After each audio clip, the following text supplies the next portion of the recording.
queridos amigos,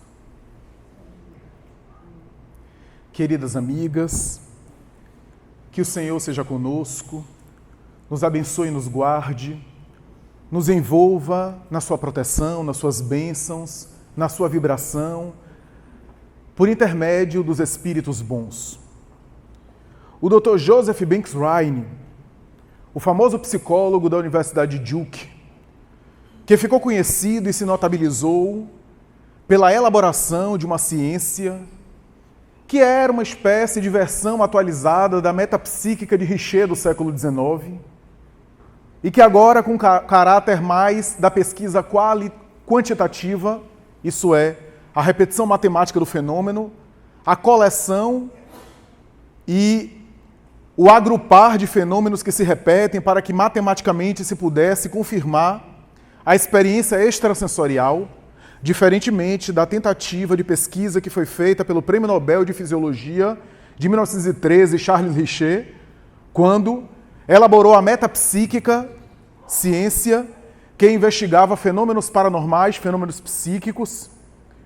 O Dr. Banks Rhine procurava, através da sua investigação, ter um método quantitativo, portanto, das ciências experimentais, para tentar confirmar a existência de fenômenos paranormais extrasensoriais, portanto, de alguma forma, tentando esquadrinhar fenômenos da metapsicologia, metafísica, através de uma outra expressão que é sinônima, para, que em grego, para além de, palavra que ele cunhou para designar os fenômenos e que ele deu nome parapsicologia, ao lado da sua esposa Louise Rhine, pesquisando a repetição de fenômenos telepatas a princípios, para depois investigar telecinesia, psicocinesia, movimentos de objetos e fenômenos heterodoxos, fenômenos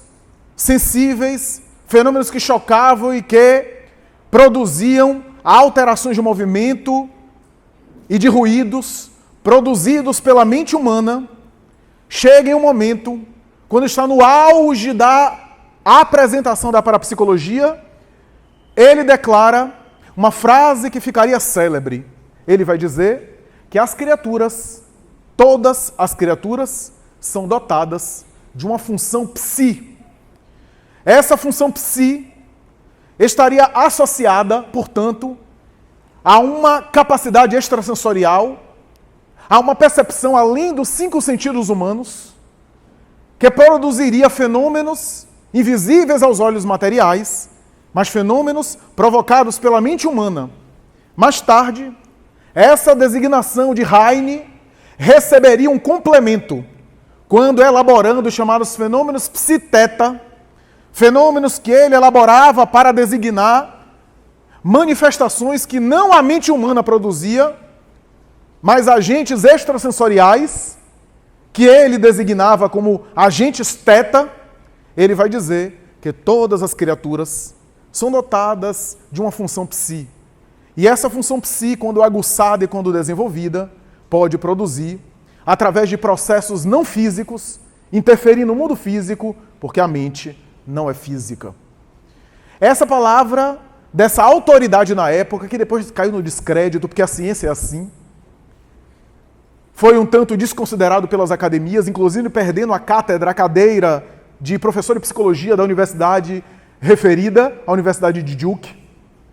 Esse homem extraordinário, que declarou a existência de fenômenos extrasensoriais, fala uma verdade com essa designação psi-econômica, que mais tarde um estudioso da sua obra vai dizer, no futuro, a humanidade será uma humanidade que terá na sua população homens e mulheres psi. No futuro, a humanidade será composta por pessoas psi, que estaria na linguagem do pensamento, que estaria transitando no mundo das ondas, e alguns elementos raros da paranormalidade humana demonstram, como homens de vanguarda, aquilo que sucederá à humanidade no futuro. À semelhança de um pianista que tem uma habilidade em vulgar na arte, À semelhança de um escritor que tem uma capacidade acima da média de escrever e de colocar em palavras as abstrações humanas. À semelhança de um orador que consegue vestir o pensamento através da retórica e da arte da argumentação para dar ênfase ao discurso, poderemos dizer que a função psi também é uma capacidade humana que se desenvolverá e que esses elementos paranormais que chocam será mais tarde fenômeno comum e algo convencional, lugar comum da humanidade. Essa experiência, essa expressão, revela muito do que sabemos hoje a respeito do fenômeno paranormal, dos fenômenos psíquicos. Porque à medida que o tempo se sucedeu, as ciências que começaram a apelar para os modelos transpessoais de visão de mundo, modelos, portanto, que especulavam diante da hipótese do paranormal, do espiritual, como hipótese científica e não como viés religioso, essas experiências descambaram para o estudo, por exemplo, dos estados alterados de consciência, para dizer, como afirmou um dos grandes autores da área, Stanislav Grof, que os estados alterados de consciência são diferentes dos estados de consciência alterada. Os segundos são estados patológicos das alucinações visuais e auditivas, dos fenômenos da psicopatologia da psiquiatria clássica, e os primeiros são fenômenos em que a consciência não necessariamente está alterado, mas apresenta estados anômalos que não são anormais e são, sim, paranormais. Essas expressões, portanto, abriram espaço para a tentativa de estudar esses homens e mulheres raros que demonstravam estar transitando no mundo das ondas, no mundo da comunicação sem palavras, no mundo das mensagens mentais sem articulação da linguagem verbal escrita. Homens como Edgar Cayce, que produzia fenômenos espantosos na América do Norte, que movimentava objetos, que lia pensamentos, que adivinhava as cartas que lhe eram propostas a adivinhar do baralho, que produzia fenômenos espantosos para a comunidade de clarividência, de visão à distância. Ou Uri Geller, que entortava garfos e colheres diante de repórteres, de jornalistas, dando provas insuspeitas. Ou Wolf Messing, o famoso paranormal judeu que viveu na cortina de ferro da União Soviética e que demonstrou através de inúmeros fenômenos espantosos, conforme uma obra chamada Experiências Psíquicas, além da cortina de ferro, sendo contratado pelo próprio Joseph Stalin para ser o seu secretário particular, e nas grandes reuniões como de Yalta, com o presidente Franklin Delano Roosevelt e outras autoridades do mundo, estava sempre Joseph Stalin com Wolf Messing, o paranormal, que foi testado por nada mais, nada menos do que Mahatma Gandhi, do que Albert Schweitzer e outros nomes espantosos que atestaram a excelência dos fenômenos paranormais, porque ele captava realidades à distância, assimilava por telepatia informações espantosas, mas cujo fenômeno não é novo. Se nós recuarmos ao tempo, veremos, por exemplo, Creso, o rei da Lídia, referido por Heródoto de Alicarnasso, fazer experiências paranormais com médiuns, pitonisas da Grécia, e que fazia perguntas e os pitons respondiam as perguntas cuja resposta só ele sabia, para verificar se o oráculo era ou não era verdadeiro. Mais tarde, já depois de Cristo, nós veremos Apolônio de Tiana, no século I, no primeiro século da cristandade, experimentar em Éfeso fenômenos de visão à distância a ponto de prever, ou melhor, de visualizar à distância, no momento que estava acontecendo a morte do imperador Tito Flávio Domiciano, que ele anunciou, que ninguém acreditou, que ele foi considerado esclerosado e alienado, para mais tarde, semanas depois, quando as notícias das embarcações chegavam, atestarem que a paranormalidade dele havia atestado naquele momento, naquela mesma hora, naquela data, a morte do imperador romano, que ameaçava, inclusive, os cristãos. E Manuel Swedenborg, mais tarde, só para citar alguns, que foi também portador de um fenômeno espantoso paranormal, visualizando o incêndio que tomou conta de Estocolmo, por exemplo, guiado por visões psíquicas espantosas.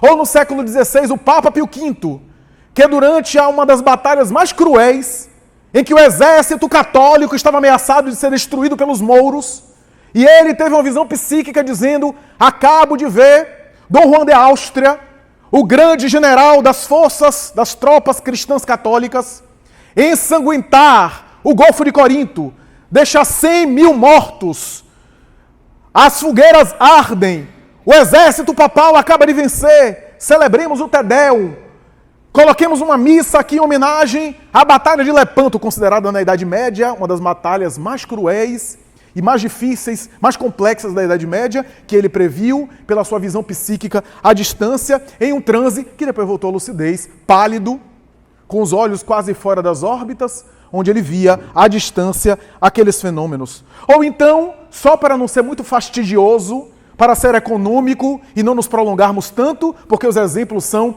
quase que inesgotáveis, para mencionar o Swami Satya Sai Baba no século XX, que não obstante todas as suspeitas e algumas acusações injustas de fraude, deu provas a dezenas de pessoas de materializar objetos à luz do dia, de materializar a cinza curadora supersticiosa da Índia, Vibhuti, e produzir fenômenos espantosos na frente das pessoas, para demonstrar que a mente humana pode interferir nos fenômenos físicos. Mas ao lado desses, há fenômenos espirituais que são produzidos por seres desencarnados, como diz na linguagem espírita, que interferem em nossas vidas, analisados até porque por Allan Kardec. O professor Hernani Guimarães Andrade tem uma monografia a esse respeito, extraordinária, citando que há relatos e dados rupestres das cavernas, de escritos e desenhos, demonstrando que o homem primitivo, o homem das cavernas, do período glaciário de Guns, colocava a caveira humana, a face humana, o crânio humano, sempre na porta das cavernas, virada para o oriente, para o oeste, que era uma forma de superstição, segundo os escritos rupestres de desenhos, de que aquela cabeça, aquele crânio, defendia o homem primitivo na caverna, era uma superstição, de que defendia eles das almas dos mortos que vinham confabular com os homens, dando, portanto, sinais de que a ideia de que os mortos se comunicam com os chamados vivos não é fruto do ensino institucional de determinadas doutrinas, porque estamos diante de um período que é antes da chamada civilização formal. Portanto, um período primitivo da pedra lascada e assim por diante. E os vários relatos de filósofos gregos, de guerreiros romanos, Sócrates conversando com seu daimon, ou então Tibério César, que evocava os mortos e que matou seu secretário apenas porque Sejano o perturbou em uma evocação espiritual. Periandro, que assassinou sua esposa e via Melissa desencarnada ameaçando vingança. O Domício Nero, que a matou a própria mãe e via Agripina no palácio de Roma prometendo vingança. Calígula, que depois de ser enterrado durante dezenas de anos, décadas depois, os sensitivos, narra Pausânia, os sensitivos que passavam pelos jardins da Lâmia, onde o seu corpo estava sepultado, viam uma algaravia, uma algazarra, uma balbúrdia de espíritos, tentando retirar o antigo imperador, que ainda estava preso nas vestes carnais, cadaverizadas, putrefatas, ali apodrecidas, apegados aos despojos materiais. Ou então as excelentes faculdades de São João Crisóstomo, na igreja cristã primitiva, São João Galvani, São Cubertino, que se levitou no ar, Teresa d'Ávila, que também levitava no ar e produzia fenômenos espantosos, São João da Cruz, São João Galvani, Santa Brígida da Suécia, Santa Rita de Cássia, e um grande grupo de santos medievais, de homens místicos, esotéricos, que eram portadores desses fenômenos admiráveis. Allan Kardec, em O Livro dos Médiuns, capítulo 14, item 159, vai escrever: todo aquele que sente em um grau qualquer a presença dos espíritos é, por esse fato, médium. Usualmente, nós podemos dizer que todas as criaturas, por isso, são médiums. No entanto, geralmente, nós dizemos que é médium aquele em quem a faculdade mediúnica é bem caracterizada. Isto é, em nossa linguagem, é ostensiva. É que vale dizer que todas as pessoas têm uma certa sensibilidade psi, para produzir fenômenos psi da sua própria mente, ou ser instrumentos do mundo espiritual com o qual nós confabulamos e o qual se acotovela conosco nas palavras sábias de Allan Kardec. A verdade é que essas experiências que o próprio Allan Kardec sistematizou, esmiuçou em Livro dos Médiuns, e ele próprio vai dizer, há fenômenos que a própria alma é quem produz. fenômenos, portanto, da dupla vista, expressão que ele utilizou, que seria mais tarde considerada a segunda vista, a clarividência da parapsicologia. Ou seja, a visão psíquica, onde o indivíduo visualiza coisas que estão distantes e que ele não pode ter percebido pelos olhos materiais, pelos ouvidos materiais, pelas percepções materiais, mas ele visualiza. Como é o caso do sonambulismo, em que ele, no sonambulismo, também visualiza coisas à distância, que Kardec teve a oportunidade de examinar. Essa visão da alma, como diz Allan Kardec, que produz fenômenos os mais variados, e aí se desdobra uma série de fenômenos. A pré-cognição, a retrocognição, a pré-cognição, o conhecimento antecipado do futuro, as profecias, algumas que ficaram célebres, Nostradamus, João Evangelista em O Apocalipse, uma série de profecias que anteciparia de maneira simbólica alguns acontecimentos futuros, é a pré-cognição. A retrocognição, acesso ao conhecimento do passado, histórico, reencarnatório, arquetípico e assim por diante. São fenômenos, portanto, que acontecem a miúde. A psicometria, a capacidade de registrar a história de determinados objetos, história psíquica, história material, graças à pregnância que o objeto deixa, a irradiação de determinados objetos, fenômenos também, aparentemente a princípio, do psiquismo, portanto, chamados mais tarde, por Aksakov e por outros, de anímicos, ou seja, da própria alma. Ao lado desses fenômenos espantosos, os mediúnicos e os exemplos admiráveis que Allan Kardec dá em O Livro dos Médiuns, categorizando as várias faculdades, os vários níveis de intensidade, as várias formas de expressão, as várias formas de manifestação, os tipos de médiums e os tipos de faculdades, a ponto de fazer um compêndio não superado. De tal forma que, apesar disso, vai dizer Allan Kardec, no fenômeno mediúnico, a pessoa, o espírito encarnado do médium, também produz fenômenos.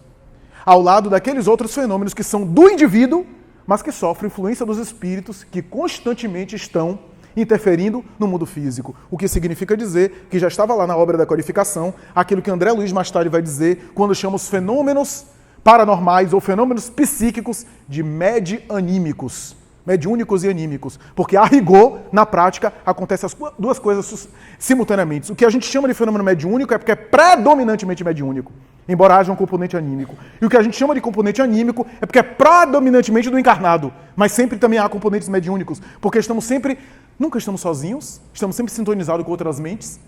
O que acontece, no entanto, é que o meu pensamento é anímico.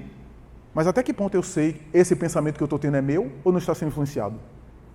A emancipação da alma, a saída do corpo através do desdobramento, da viagem astral, é um fenômeno anímico. Eu não preciso de espírito nenhum para sair do corpo. É um fenômeno da própria alma. Sair do corpo através da emancipação. Mas, quando eu saio do corpo, geralmente eu travo contato com outros espíritos.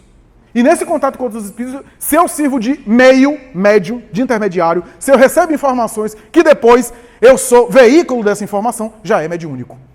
Portanto, a gente divide para entender, mas na prática, o mediúnico e o anímico estão o tempo todo se relacionando, interagindo.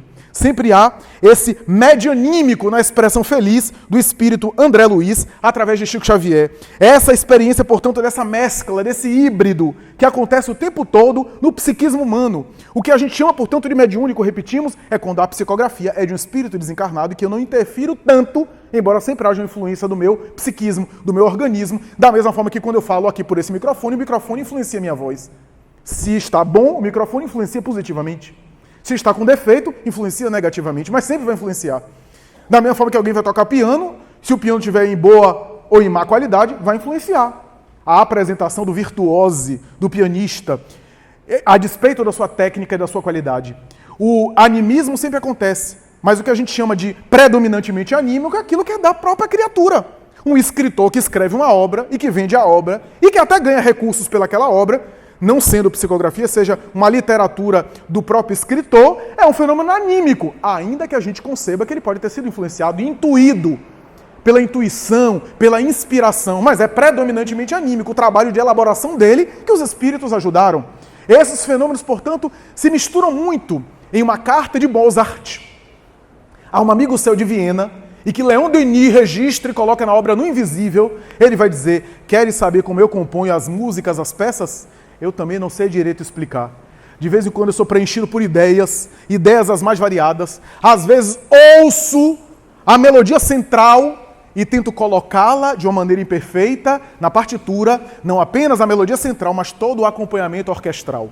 E é por isso que Normalmente, eu componho sem rascunho, componho de primeira vez, como era o caso, como era muito a prática de Mozart. E assim por diante, nós vemos, portanto, esses fenômenos acontecerem, revelando que a mente é mais do que a caixa cerebral.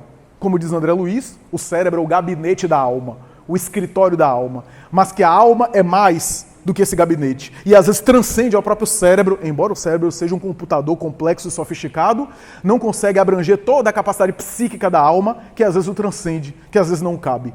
A verdade é que nesses fenômenos Allan Kardec consegue dar uma ética, dar um código, dar um corpo doutrinário, dar uma orientação, dar uma lógica, uma estrutura que no passado estava esparso em doutrinas as mais variadas, em superstições, em excessos, em exageros, em excesso de misticismo, em crenças às vezes irracionais. Allan Kardec, portanto, dá um caráter filosófico, uma linguagem clara, lógica, sem exagero, sem fanatismo, mas ao mesmo tempo com uma espiritualidade madura, uma espiritualidade profunda, uma espiritualidade racional, de tal forma que ilumina a tradição religiosa e a tradição dos fenômenos psi.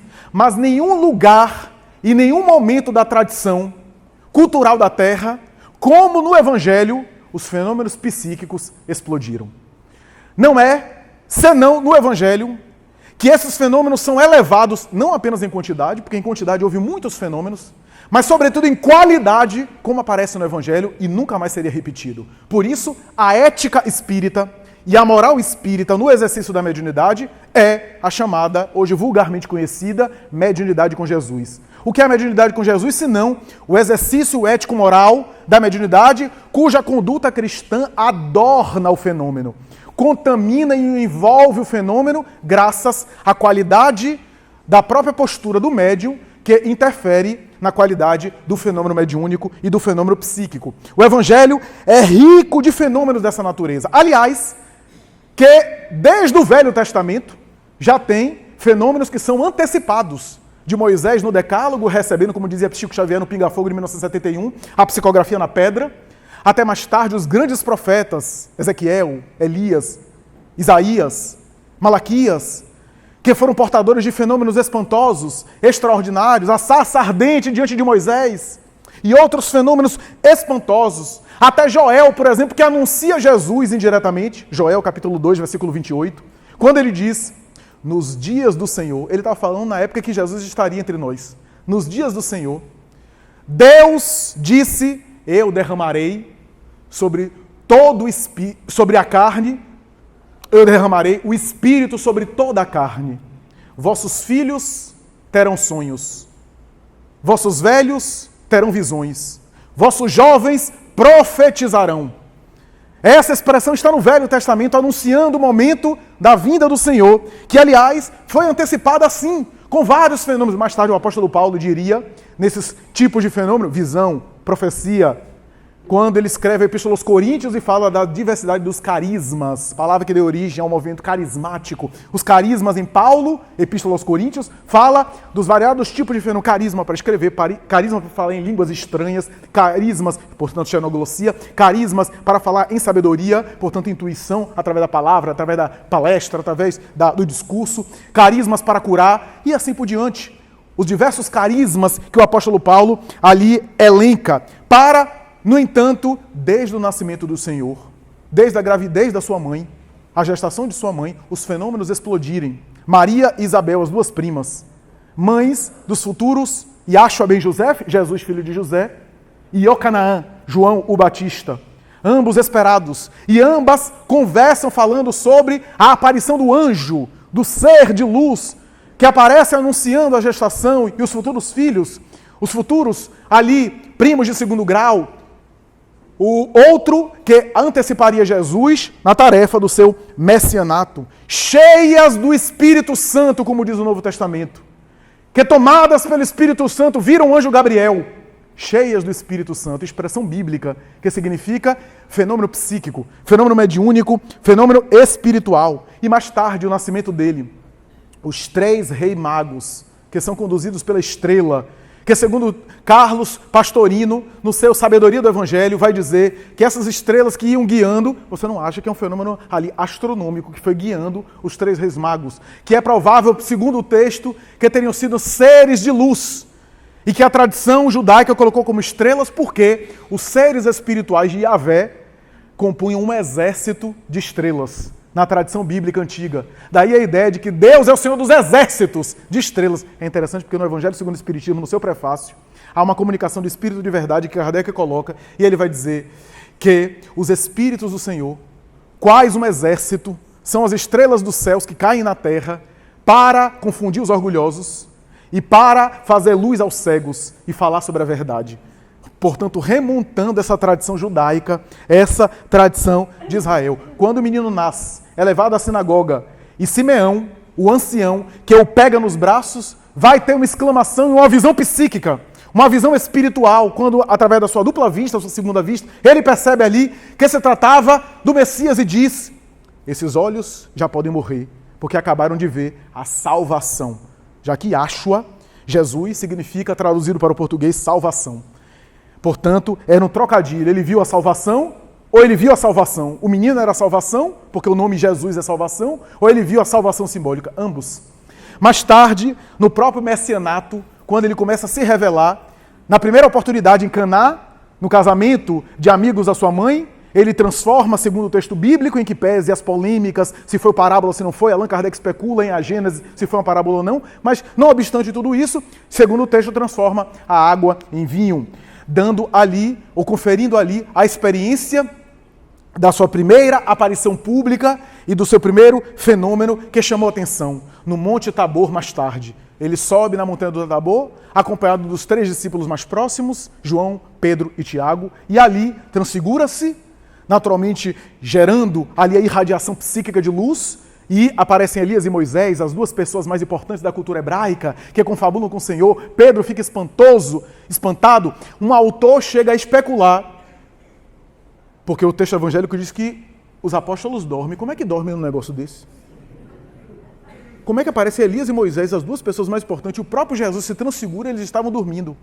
Um autor espírita especula que é provável que estávamos diante de um fenômeno de ectoplasmia, que eles próprios doaram o ectoplasma. Os médiuns de ectoplasma quase sempre perdiam a consciência pelo desgaste, pela exaustão, porque é difícil conceber dormir num negócio desse. Tal forma que depois que Pedro acordou e viu, quis fazer uma tenda ali para ficar homenageando aquele momento espantoso, aquele momento especial. Mais tarde, o centurião que vai até ele pede a cura do seu servo, e ele, à distância, afirma que o servo estava curado, quando Jesus decide ir com ele, e o centurião disse: não precisa ir, eu sou um homem que manda em homens, eu comando um exército de 100 homens, centurião de 100 soldados, eu comando um exército de 100 homens, e se eu digo para os meus homens, façam isso, façam aquilo, eles me obedecem. Você não precisa ir lá, Senhor, é só daqui você mandar ao teu exército que eles obedecerão. Jesus balança a cabeça, olha para os apóstolos e diz: uma fé dessa eu não tenho visto aqui em Jerusalém. Vai, que o teu servo está curado. À distância, e ele chega e confirma uma hora, diz o texto evangélico, que ele confirma a hora, experiência de pesquisa científica, para saber que hora o servo começou a ficar bom da doença. A mesma hora que ele estava conversando com Jesus. Portanto, estamos diante, desses fenômenos. Mais tarde, quando ele desce do próprio Tabor, um lunático, que o texto evangélico dizia, que o Pai falou aos apóstolos que o Espírito tomava aquele jovem e fazia convulsionar até babar sangue. Portanto, o fenômeno aparentemente de epilepsia, mas que tinha uma raiz espiritual. Jesus se aproxima, os apóstolos não conseguiram curar, e ele então devolve a lucidez psiquiátrica daquele jovem através da sua imposição magnética. O jovem recobra a lucidez, ele começa a confabular também, e os apóstolos perguntam: por que é esse? Nós não conseguimos curar. E Jesus dá uma resposta: porque a essa classe de espíritos são necessários jejum e oração. Ora, se Jesus falou a essa classe é porque tinha outras classes. Porque não existia só Satanás, como a cultura medieval da tradição cristã. Não, se há uma classe é porque há outras classes. 18 séculos depois, Allan Kardec, no item 100 do Livro dos Espíritos e seguintes, vai dizer classe espírita. E vai estabelecer os diferentes tipos de classes dos espíritos. Ou mais tarde, na mulher corcunda, que estava corcunda há 38 anos. E o texto evangélico diz que Jesus afastou a entidade perturbadora, que também é um fenômeno esquisito. Como é que o espírito perturbador deixou ela corcunda? Só com o estudo espírita, 18 séculos depois, Allan Kardec vai falar sobre as obsessões que têm um efeito físico, a ponto de gerar somatização ou as chamadas enfermidades fantasmas, enfermidades simulacros. Chico Xavier costumava dizer que os espíritos, às vezes ignorantes, para tentar atrapalhá-lo, provocavam determinadas sensações físicas que não tinha nada de físico. Ele é um médico e não tinha nada, para embaraçá-lo e colocá-lo no ridículo. Então, nós temos, portanto, essas situações. Allan Kardec examina um caso de obsessão física, em O Céu e o Inferno ele se refere a um caso de um jovem que toda mulher que passava em Paris, numa praça, se curvava e pedia a mulher em casamento. Cuidado, viu, mulheres? Porque pode ser obsidiado. E pedia a mulher em casamento. E depois ficava profundamente constrangido. E Allan Kardec, orando por esse homem, um espírito aparece e diz assim: o que é que você está me perturbando? Eu é que domino ele. Toda mulher que passa, eu o constranjo, pego pelo ombro, seguro nos seus ombros e faço ele se ajoelhar, se dobrar e dizer o que eu quero dizer. Eu quero levá-lo ao ridículo, porque ele vai se suicidar, e quando se suicidar ele vem para cá e eu pego ele. Era a estratégia do ser espiritual, com uma obsessão que gerava sintomas obsessivo-compulsivos da psicologia. Sintomas do espectro TOC, transtorno obsessivo-compulsivo, porque era uma sensação, uma vontade de ajoelhar e pedir em casamento, um ritual obsessivo-compulsivo, portanto, mas cuja raiz era uma entidade perturbadora que insistia em predominar a sua vontade sobre a vontade do encarnado. E quando Jesus fala, segundo o Evangelho de Mateus, que dizem as pessoas a meu respeito? Uns dizem que tu és Jeremias, Elias, João Batista, um dos profetas que voltou. Então, Jesus diz: e vós, que dizeis que eu sou? O que vós, os apóstolos, pensavam sobre isso? Se era realmente um dos profetas que voltou reencarnado? E aí, Pedro diz: não, nós sabemos que tu és o Messias, aquele que as Escrituras anunciou. Jesus, então, confirma: Simão, Pedro, filho de Jonas, não foi o sangue nem a carne, não foi o cérebro, não foi o raciocínio material, foi o Pai que está nos céus que te revelou isso. Era, portanto, um fenômeno de inspiração mediúnica, de intuição. Mais tarde, quando Jesus fala que vai morrer, que tem que descer em Jerusalém, que vai ser executado, Pedro se perturba e o diálogo é interessante. Não, Senhor, nós, no plural, nós não deixaremos. E Jesus diz: afasta-te de mim, Satanás. Não era Pedro que era Satanás. É porque Pedro, como médium, sintonizou com a entidade perturbadora. Portanto, o fenômeno psíquico presente no Evangelho. Pedro era médium, intuiu, recebeu algo de inspiração superior e mais tarde se perturbou, sintonizou em outra faixa. Como acontece com todos nós. Como acontece com a maioria dos médios. Ou então no barco, quando ele dorme tranquilo. E os discípulos, que nunca estavam satisfeitos, porque não bastava tudo que ele fez, ele estava dormindo, o barco só sobrava, a tempestade estava avançando, e alguém disse assim: acorde esse homem, pelo amor de Deus. O barco a ponto de cair, e esse sujeito dormindo, se ele é realmente filho de Deus, ele tem que tirar a gente dessa situação aqui, não bastou tudo que ele havia feito. E acordam-no. Então ele conversa com o vento, com o mar, com a tempestade, e tudo se acalma. Que fenômeno é esse? Só mais tarde, com Allan Kardec, a gente vai receber a informação que fenômenos da natureza são provocados por seres espirituais. Por espíritos ainda não totalmente desenvolvidos no intelecto moral, mas espíritos que servem, aspas, de mão de obra operária de espíritos mais adiantados que os utilizam para os fenômenos naturais, para os fenômenos da natureza, que a teosofia chama de elementais. Os fenômenos, os espíritos ligados a florestas, ligados à chuva, ligados aos fenômenos naturais, ligados aos quilombos, ligados às manifestações das vegetações, etc., que ficam ligados aí às manifestações mais naturais.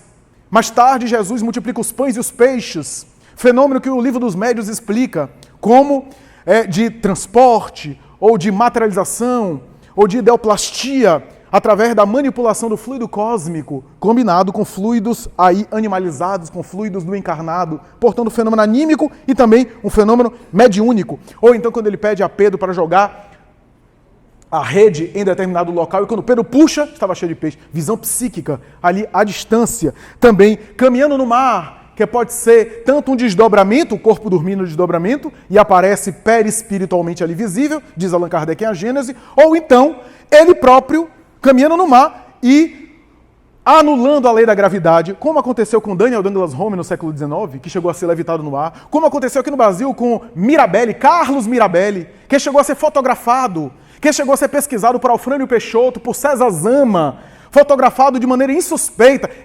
Eu sempre digo isso.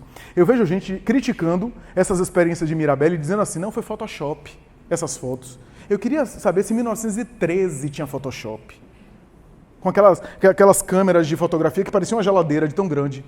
1910, fotos antigas em preto e branco. E ele levitando no ar, às vezes segurando 2 espíritos do lado dele, psicografou em 17 idiomas e alguns dialetos distintos, dando provas insuspeitas dessa paranormalidade extraordinária. As curas de Jesus, as curas que ele operou, e também a sua ressurreição, quando ele volta do mundo espiritual para atestar que a vida continua. Aquilo foi o coroamento do cristianismo. Diz o apóstolo Paulo, se não houvesse a ressurreição, a mensagem do Cristo não teria sentido. Era necessária a imortalidade da alma para dar sentido às experiências difíceis e dolorosas que os cristãos vivenciavam, padeciam. Sem me referir aqui aos Pentecostes, descrito em Atos dos Apóstolos, as línguas estrangeiras que falaram, os fenômenos estranhos que foram produzidos por aqueles discípulos de Jesus, a pregação para os gentios, os estrangeiros, que entenderam nos seus idiomas, graças a um fenômeno de decodificação psíquica e assim por diante, fenômenos, portanto, espantosos. Mas qual a razão desses fenômenos? Seja na história da humanidade, seja no próprio Evangelho. Qual o objetivo do Cristo de, às vezes, utilizar o recurso fenomênico? Qual é a meta de Jesus? Ou você não acha que Jesus, um espírito evoluído daquele, queria apenas fazer um espetáculo? Ou queria produzir uma coisa assim, uma estratégia de marketing? Vou produzir fenômeno assim para arrebanhar a gente para mim. Não parece ser da grandeza de um espírito evoluído, porque se a gente for admitir isso, a gente vai colocar Jesus no rol dos marqueteiros convencionais, que utilizavam fenômeno apenas para arrebanhar, convencer pessoas. Não era essa a ideia. Não pode ser isso para um espírito dessa natureza, até porque em momentos críticos ele não produziu fenômeno nenhum. Inclusive no seu Calvário, quando as pessoas pediam para ele produzir alguma coisa e ele se absteve completamente, dando uma lição ali muito profunda que a gente ainda está tentando entender ao longo dos séculos. Por que ele não produziu nada? Herodes pediu, Anás pediu, Caifás pediu, Pilatos pediu fenômeno e ele respondia com silêncio. Chegou a dizer para Caifás, não pergunta a mim não. Como se dissesse, em outras palavras, todo aquele que advoga em causa própria é suspeito. Pergunta àqueles que me viram fazer na rua, porque eu fiz à luz do dia. Embaraçou, portanto, a autoridade. Graças a isso, os fenômenos em Jesus têm um objetivo maior. O objetivo dos fenômenos no Evangelho é o objetivo de nos despertar para a vida espiritual. Não é para nos espantar e ficarmos procurando mais fenômeno. Não!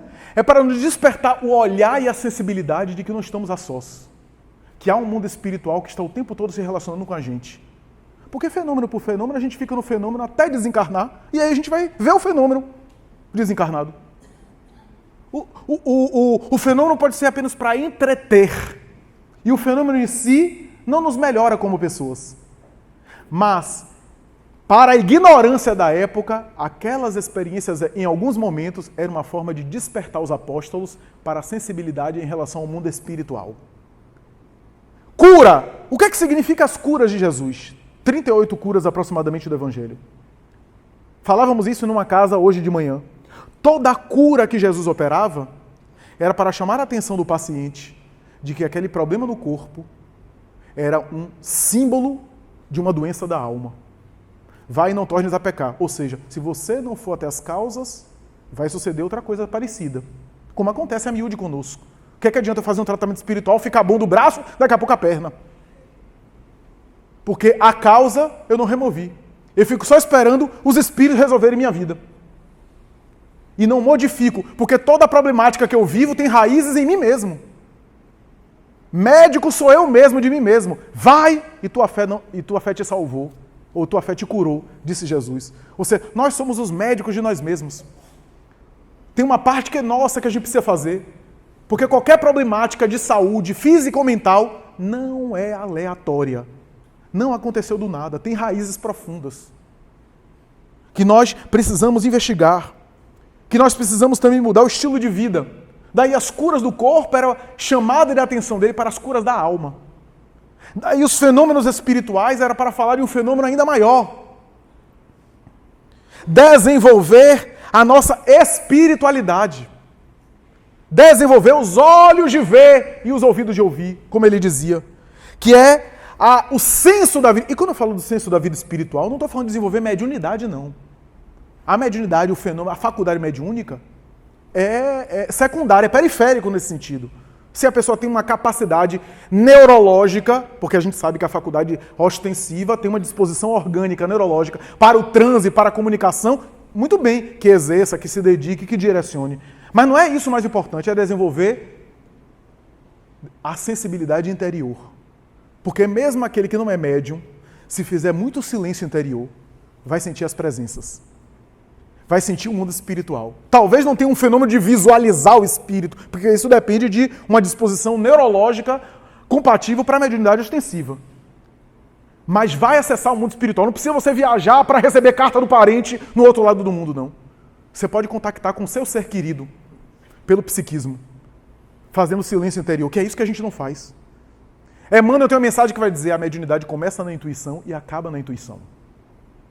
É necessário, portanto, desenvolver essa sensibilidade. Kardec tem um texto que ele vai dizer o seguinte, olha o que Kardec diz, que quando o indivíduo desperta para a vida espiritual e aprofunda a reflexão da sensibilidade do senso moral, como ele diz, ele começa a perceber os sinais do mundo espiritual em coisas muito sutis que no passado passava despercebido. Ou seja, não é materializar espírito, não é só produzir fenômeno chocante. Ele começa a ter uma percepção, que ele começa a ver os sinais do mundo espiritual ao seu redor, discretamente, sinais sutis, que revelam o mundo espiritual, que não estamos a sós, e que a gente antes não tinha olhos de ver e ouvidos de ouvir. Na conclusão do Livro dos Espíritos, Kardec vai dizer: o fenômeno foi importante como a moldura de um quadro, mas o quadro é mais importante que a moldura.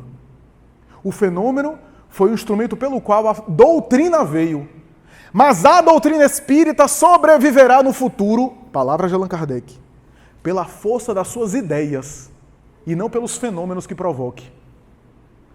Pela força da sua filosofia, pela coerência das suas ideias, pela forma como que afeta as pessoas e faz as pessoas mudarem de estilo de vida. Modifica e toca as criaturas. Isso só com a sensibilidade que Kardec chamava sensibilidade do senso moral. Chico Xavier, no início da mediunidade dele, produziu o fenômeno de materialização. Materialização de espíritos, Emmanuel aparecia, Sheila aparecia, Clarence aparecia, Meimei, bonita, aparecia para dar beijo em Arnaldo Rocha, que estava com saudade dela e que havia perdido a esposa. Havia de tudo. Arnaldo Rocha disse que um dia Meimei materializou, que ele quase dava um beijo na boca do espírito materializado. De tanta saudade que tinha da esposa. E foi uma maravilha. Chegou um momento que Emmanuel apareceu com aquela aparência de senador romano, né, que era a apresentação que ele normalmente se aparecia, né, da encarnação como Públio Lentulus, com a tocha na mão, e diz assim: a partir de hoje, as sessões de materialização de efeito físico estão suspensas. Se o médium quiser fazer fenômeno dessa natureza, não contará conosco mais, contará com outros, mas não conosco. Porque agora sugiro ao médium que se dedique ao livro, porque o livro educa, o livro esclarece, ilumina consciências, o livro produz mentalidade espiritual. Porque vocês querem que a gente materialize e a gente quer que vocês espiritualizem. Como é que fica? Porque eu digo isso, eu conversava isso com uma amiga minha médium, né? Que ela disse que na mediúnica dela apareceu um espírito um espírito conhecido, um vulto conhecido, e que se comunicou. E ela ficou um pouco assim com pudor. Será que foi realmente fulano que apareceu, que é um vulto conhecido? Eu disse: minha querida, não se preocupe muito não. Sabe por quê? Os espíritos superiores virem até nós não é problema. Por misericórdia eles vêm. O que não significa que a gente está na faixa deles. A questão não é eles irem até nós, é a gente conseguir subir e estar na faixa deles. Porque o fato de espírito A, B ou C estar comunicando-se na minha mediúnica não quer dizer que eu estou afinado com eles. Eles vêm por misericórdia para nos assistir. A questão é estar na sintonia, na conexão com eles. Por misericórdia, eles suprem as nossas deficiências, as nossas barreiras materiais. Né? Mas chegará o dia que a gente estará em conexão. Por isso que Emmanuel vai dizer: é justo que os encarnados esperem que os céus desçam à terra. Mas é compreensível que os espíritos também esperem que a terra suba aos céus. Porque a mediunidade é ponte, é conexão, é comunicação de duas vias. Então, nós temos isso. Nós não percebemos a espiritualidade onde a espiritualidade existe.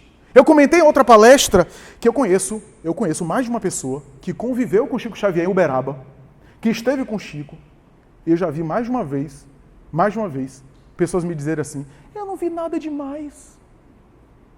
Ficava lá, não via nada demais, porque a pessoa queria ir a Uberaba e encontrar assim, entrava na casa do Chico e estava Emmanuel de pijama, tomando café. Porque a pessoa que estava à cata de fenômeno. E não conseguiu perceber uma alma evangelizada daquela, de espiritualidade daquela, que nos menores gestos demonstrava grandeza espiritual. E não aprendeu. Divaldo costumava dizer que quando ia Chico Xavier, ele via dezenas de pessoas que chegavam a Chico para falar da sua mediunidade e não deixava Chico falar. Ah, minha mediunidade é isso, minha mediunidade é aquilo, eu tenho isso, tenho aquilo. Não é, Chico? É, minha filha. O que queria dizer que a pessoa estava mentindo? É, minha filha. Teve até uma história engraçada que Divaldo foi com um amigo aqui de Salvador, e o indivíduo estava vivendo uma situação bastante tumultuada na vida particular, estava uma situação dupla aí, um drama, estava com 2 amantes, e foi lá para pedir conselho. Chico e falou, disse que era apaixonado pelas 2, e Chico, depois de muito falar, e ele queria convencer Chico que ele estava certo, né? E Chico disse assim, Deus te abençoe, meu filho. O rapaz saiu e disse, tá vendo? Ele concordou comigo, até me abençoou. E Divaldo disse assim, eu que não tinha papai na língua, eu disse, meu filho, ele disse para Deus te abençoar, para te dar juízo na cabeça. Então veja como cada um interpreta de uma forma e quer entender a mensagem ao seu bel prazer, ao seu capricho. Então, mediunidade, fenômeno psíquico tem isso. A pessoa não viu nada demais em Chico Xavier, não viu a grandeza que existia naquela alma, o quanto podia aprender, calar a boca para ouvir o que ele tinha para dizer, para ouvir a orientação, e deixava escapar uma oportunidade dessa. Quanta gente passou por Jesus, conviveu ali com Jesus e não percebeu a grandeza do Cristo. Porque a espiritualidade grandiosa, a verdadeira espiritualidade, é discreta, não faz barulho, não chama atenção. Porque tudo que precisa fazer muito barulho é por falta de forças interiores. E precisa de muito barulho para chamar atenção. Por falta de força interior, por falta de verdadeira legitimidade. Então, nós temos isso. Os maiores fenômenos que aconteceram no Evangelho foram fenômenos que os apóstolos, a princípio, não estavam percebendo. Porque à medida que Jesus ia operando uma cura, dando uma lição, produzindo um fenômeno para chamar a atenção deles, eles não estavam percebendo que o maior fenômeno estava acontecendo dentro deles, que era a renovação deles. Eles só foram perceber depois da partida do Mestre, que ao longo dos tempos, o Mestre estava plantando neles o reino de Deus. A iluminação, que é o maior fenômeno que Chico Xavier produziu, não foi nenhuma das 418 obras aproximadamente da psicografia dele. O maior fenômeno que ele produziu não foi nenhuma carta psicografada. Foi aquilo que ele fez da vida dele enquanto ele psicografava. A mensagem do seu comportamento. Esse é um fenômeno que não foi colocado no papel. Foi um fenômeno que ele carregou por dentro. E aí a gente vê, por exemplo, depoimento, já para concluir, depoimento de Ana Prado, a famosa médium do Belém do Pará, que materializou espíritos à luz do dia. Quem leu Instruções Psicofônicas vai ver o depoimento dela lá para o Chico. Ela volta no mundo espiritual lamentando. Cícero Pereira, também, que dá comunicações da mesma obra.